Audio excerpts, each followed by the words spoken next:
नमस्कार दोस्तों, कैसे हैं आप लोग। मैं शिवाजी स्वागत करता हूं आप लोगों को मेरे इस यूट्यूब चैनल में। दोस्तों, अगर आप क्लास 10th की 2025 में बोर्ड एग्जाम देने वाले हैं तो ये वीडियो आपके लिए बहुत ही ज़्यादा महत्वपूर्ण साबित होगा। दोस्तों, आज मैं लेके आया हूं हिंदी के जो 40 अति महत्वपूर्ण और ऑब्जेक्टिव क्वेश्चन होता है, जो प्रीवियस ईयर में बार बार पूछे गए सवाल हैं, वो सब लेके आया हूँ। दोस्तों, ये वीडियो देखने के बाद मैं इतना यकीन दिलाता हूं कि आपको इस वीडियो से कम 5 से 6 क्वेश्चन देखने को डायरेक्ट मिलेंगे ही मिलेंगे। तो ये आप लोगों के लिए बहुत ही ज़्यादा इंपॉर्टेंट साबित हो सकता है, इसलिए आप लोग शुरू से अंत तक पूरा वीडियो देखें। मैं गारंटी लेता हूं कि इससे 5 से 6 क्वेश्चन जरूर आएंगे, जरूर। तो चलिए स्टार्ट करते हैं। पहला क्वेश्चन है, अंबेडकर ने भारत की बेरोजगारी का प्रमुख एवं प्रत्यक्ष कारण किसे माना है। जो अंबेडकर जी थे, भारत की बेरोजगारी का प्रमुख एवं प्रत्यक्ष कारण किसे माना जाता है, मतलब माना है। तो इसका राइट आंसर हो जाएगा जाति प्रथा को। जाति प्रथा को अंबेडकर जी ने भारत की बेरोजगारी और प्रमुख प्रत्यक्ष कारण किसे माना है, तो भारत जाति प्रथा को। चलिए अगला क्वेश्चन देखिए। तो 2 नंबर क्या कहता है, सभ्य समाज की आवश्यकता है। सभ्य समाज की किसकी आवश्यकता है, श्रम विभाजन, जाति प्रथा, अणुबम या दूध पानी। तो इसका राइट आंसर हो जाएगा जाति प्रथा को। चलिए, हु आर सुधराज किसकी रचना है, मतलब हु आर सुधराज जो रचना है वो किसकी रचना है। महात्मा गांधी के, यतीन्द्र मिश्र की, भीमराव अंबेडकर की, मैक्स मुलर की, किसकी रचना है। ये राइट आंसर हो जाएगा भीमराव अंबेडकर की। ये सब तो आसान क्वेश्चन है, आप लोग जवाब दे सकते हैं। चलिए, विष के दांत कहानी का प्रमुख पात्र कौन है। विष के जो दांत है कहानी है, उसके प्रमुख पात्र कौन है। गिरधर, सेन साहब, खोखा, सेन साहब की पत्नी। से आप सबको पता होगा, खोखा, सी नंबर। चलिए अगला क्वेश्चन, झोपड़ी और महल की लड़ाई में अक्सर कौन जीतते हैं। झोपड़ी और महल के जो लड़ाई होती है उसमें अक्सर कौन जीतते हैं, महल वाले, झोपड़ी वाले, दोनों या कोई नहीं। तो इसमें अक्सर महल वाले जीतते हैं। दोस्तों, देखने में ये सभी हल्का क्वेश्चन है, लेकिन आगे मैं भारी भारी क्वेश्चन भी लिया हूँ, जो मतलब ये सभी ऐसा नहीं है कि मैं कहीं से उठा के ले आया हूँ। सभी प्रीवियस ईयर में जो बार बार क्वेश्चन पूछे गए हैं वो सब लेके आया हूँ। तो मतलब इससे तो फिक्स है कि 5 से 7 क्वेश्चन पूछेगा, क्योंकि मैं खुद 2020 से पहले दिया हूँ। 2019 में 10th का एग्ज़ाम दे चुका हूँ, जिसमें मेरे 452 नंबर है। तो आपको मैं दिखाऊंगा, कभी एक कोई फेक नहीं रहा हूँ, आपको मैं दिखाऊंगा। एग्ज़ाम आपके जब करीब आएगा ना, हम दिखाऊंगा, एक दिन सेपरेट वीडियो बनाऊंगा इस पर। तो बस इतना ही है कि एग्ज़ाम तक आप हम पे भरोसा करते रहिए और अच्छे से पढ़िए। देखिए 450 प्लस हम दिलवाते हैं आप लोगों को। तो क्वेश्चन देखिए, अगला क्वेश्चन क्या है, 6 नंबर, सच्चा भगत कहाँ बसता है। सच्चा भगत कहाँ बसता है, गाँव में, खलिहानों में, बगीचे में, गलियों में, कहाँ बसता है। तो ये हो जाएगा गाँवों में। बस आसान से क्वेश्चन रहेंगे इसी इसी टाइप का।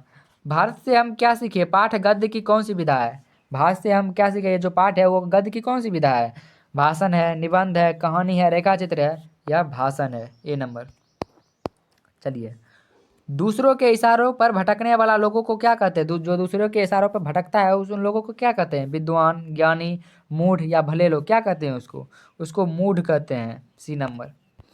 चलिए अगला क्वेश्चन, 9 नंबर, मैक्स मूलर के पिता का क्या नाम था। मैक्स मूलर जो थे उसका पिता का नाम क्या था। विलियम मूलर या विदेन मूलर। इसका पिता का नाम था विलियम मूलर। चलिए अगला क्वेश्चन, कठ और केन का जर्मन भाषा में किसने अनुवाद किया था। कठ और केन जो था उसका जर्मन भाषा में किसने अनुवाद किया था। हजारी प्रसाद द्विवेदी, अशोक वाजपेयी, अमरकांत, मैक्स मूलर, किसने किया था। तो इसका राइट आंसर हो जाएगा डी नंबर, मैक्स मूलर। चलिए जल्दी जल्दी करेंगे, क्योंकि अब एग्ज़ाम में बहुत कम टाइम बचा हुआ है। बस आपको ये सब देखते रह जाना है, मैं गारंटी लेता हूँ आपको 450 प्लस लाने का। चलिए, परंपरा का मूल्यांकन के रचनाकार कौन है। परंपरा का जो मूल्यांकन है उसका रचनाकार कौन है। रामविलास शर्मा, गुणाकर मूले, अशोक वाजपेयी, महात्मा गांधी, कौन है। तो इसका राइट आंसर हो जाएगा ए नंबर, रामविलास शर्मा। चलिए अगला क्वेश्चन, एक पतंग अनंत में किनकी रचना है। एक पतंग अनंत में किनकी रचना है। हजारी प्रसाद द्विवेदी, विनोद कुमार शुक्ल, यतेंद्र मिश्र या अशोक वाजपेयी। तो ये राइट आंसर हो जाएगा अशोक वाजपेयी की रचना है। चलिए, अशोक वाजपेयी का जन्म कब हुआ ये बता दीजिए। तो बहुत सा प्यारा क्वेश्चन है ये, मतलब पूछने का 100% चांस है कि अशोक वाजपेयी का जन्म कब हुआ था। तो इसका राइट आंसर हो जाएगा बी नंबर, 16 जनवरी 1941 ईस्वी में।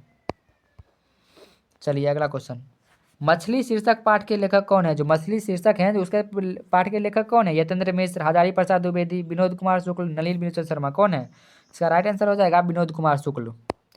चलिए अगला क्वेश्चन, गुरु नानक कौन थे। हाँ, गुरु नानक कौन थे, ये तो मतलब 100% चांस है पूछ देगा। गुरु नानक कौन थे?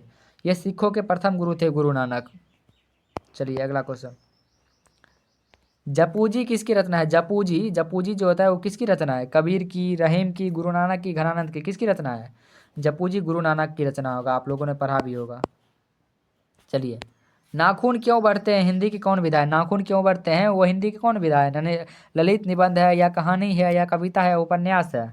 ये एक ललित निबंध है, ए नंबर। चलिए अगला क्वेश्चन। विरह लीला किसकी रचना है? विरह लीला किसकी रचना है? रसखान की, कबीर की, घनानंद की, प्रेमघन की, किसकी रचना है? तो ये घनानंद की हो जाएगी। चलिए अगला क्वेश्चन।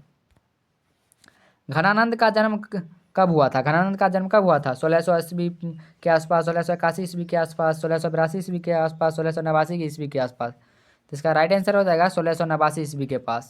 बस आप लोग बस एक बार देखते जाइए, इसको दोबारा एक बार देख लीजिएगा, आप लोगों को याद ही हो जाएगा। और आशा करता हूँ कि आप लोग पढ़े भी होंगे ये सब।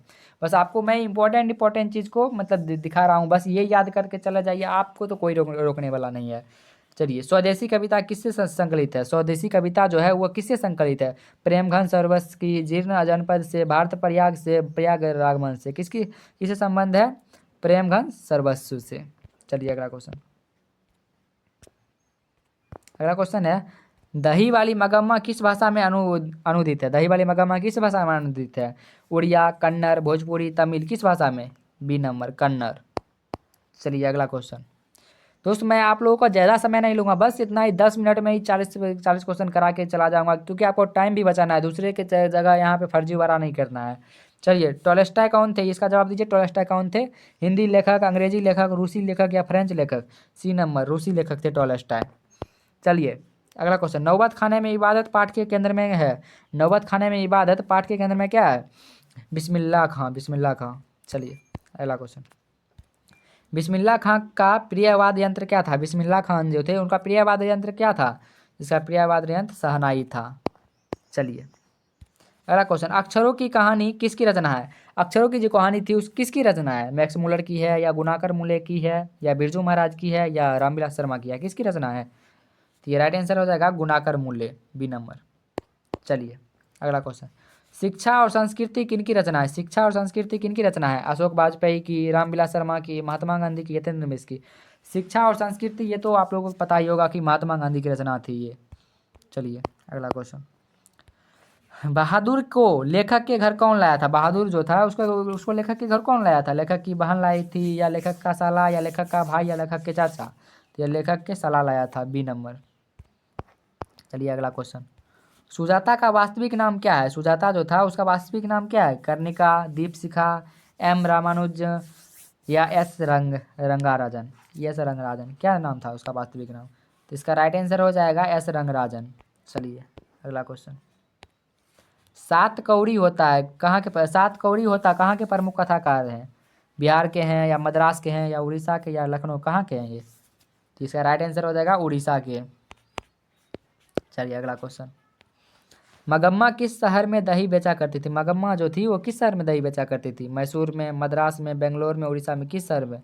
बेंगलोर में। चलिए, पूर्वज लक्ष्मी के लिए कितना खेत छोड़ गए थे? मतलब पूर्वज जो थे वो लक्ष्मी के लिए कितना खेत छोड़ गए थे? 4 बीघा, 2 बीघा, 1 बीघा, 3 बीघा? ये 1 बीघा था, ये तो पता ही होगा आप लोग कहानी। मंगू कब से पागल है? मंगू कब से पागल है? जन्म से, युवा अवस्था से, बचपन से, बहुत दिनों से? जन्म से ही वो पागल थी मंगू।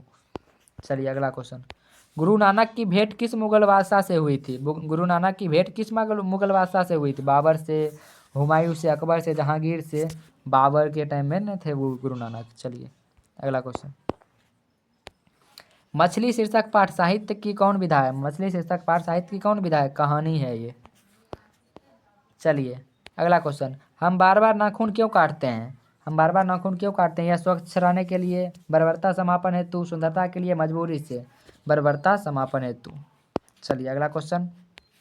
नागरी लिपि पाठ साहित्य की कौन विधा है? नागरी लिपि पाठ साहित्य की कौन विधा है? निबंध है या डायरी है या नाटक है या कहानी है? ये निबंध है, ये नंबर 36 के। चलिए अगला क्वेश्चन देखिए, 37 नंबर। पठित पाठ के आधार पर बतलाइए कि मोटर कार को खतरा किससे हो सकता है? मोटर कार को खतरा किससे हो सकता है? जो पाठ में पढ़े हैं उसके आधार पर बताइए। सीमा से, रजनी से, आली से, खोखा से? डी नंबर खोखा से। चलिए अगला क्वेश्चन, भाईचारे का दूसरा नाम क्या है? भाईचारे का दूसरा नाम क्या है? राजतंत्र, लोकतंत्र, श्रम, सहयोग, लोकतंत्र। ये तो पता ही होगा। चलिए, भारत की सर्वाधिक आबादी कहाँ बसती है? भारत की जो सर्वाधिक आबादी है कहाँ में बसती है? नगरों में, महानगरों में, गाँवों में, मंदिरों में? कहाँ में? गाँवों में। हाँ, तो आप लोग देख ही रहे होंगे गाँव में सबसे ज़्यादा भारत में जनसंख्या है। वारेन हेस्टिंगस कहाँ का गवर्नर था? मोस्ट इंपॉर्टेंट भाई, वारेन हेस्टिंगस कहाँ का गवर्नर था? इंग्लैंड का, भारत का, अमेरिका का, जापान का? ये था भारत का गवर्नर था वारेन हेस्टिंगस। चलिए आज के लिए इतना ही क्वेश्चन, 40 क्वेश्चन लाया हूँ। आप लोग, मैं आपको भरोसा दिलाता हूँ कि अगर आपने ये 40 क्वेश्चन बढ़िया से कर लिए तो आपको 5 से 6 नंबर तो फिक्स है, उससे ज़्यादा ही आ सकते हैं लेकिन कम नहीं, क्योंकि सारे मोस्ट वीवीआई इंपॉर्टेंट क्वेश्चन है जो प्रीवियस ईयर में पूछे गए थे। तो बने रहिए हमारे साथ। अभी इसी तरह मैं सभी का वीडियो लाऊंगा, सभी चैप्टर का लाऊंगा, मतलब सभी सब्जेक्ट का वीडियो लाऊंगा और उस सभी सब्जेक्ट से कम 200 से 400 क्वेश्चन करवाऊंगा, जिससे बाहर एक भी क्वेश्चन नहीं जाएगा। आप लोग शुरू से अंत तक बने रहिए। जय हिंद, जय भारत।